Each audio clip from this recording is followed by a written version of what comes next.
नमस्कार मंडळी. स्टार प्रवाहावरील लग्नानंतर होईलच प्रेम या मालिकेच्या पुढे येणाऱ्या भागामध्ये आपल्याला असं पाहायला मिळणार आहे की आता काव्य ही सांगत असते की ताई मी फेल झाली आहे. तेव्हा नंदिनी म्हणत असते की अगं काव्य तू अशी कशी फेल झालीस, तू तर सगळा अभ्यास केला होतास ना.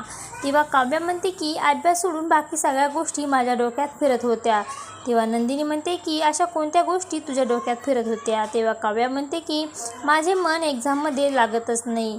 आता माझी मेन एक्झाम डिसेंबरमध्ये आहे आणि आईने सांगितलं होतं की त्यांना त्यांच्या बहिणीच्या मुलीचं लग्न बघता आलं नाही कारण त्यांना माझ्या बाळाला निवडायचं होतं. तेव्हा पार्थ आता रागाचं म्हणतो की आई तुला काय गरज होती या सगळ्या गोष्टी सांगायची, उगाच भलत्या गोष्टी सांगून काव्याला असं तू डिझर्व करू नकोस.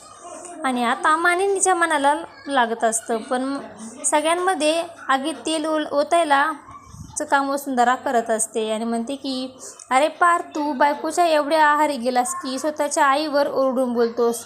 त्यानंतर वसू आत्या म्हणते की मानिनी बघतेस ना तुझ्या सुनांचा पराक्रम, ज्या मुलांनी कधी आवाज वरती करून तुला बोललं देखील नाही आता बायका आल्यानंतर तुला उलट बोलत आहे. असं काही ती मानिनीच्या मनामध्ये भरवत असते आणि असं काही आपल्याला या भागामध्ये पाहायला मिळणार आहे.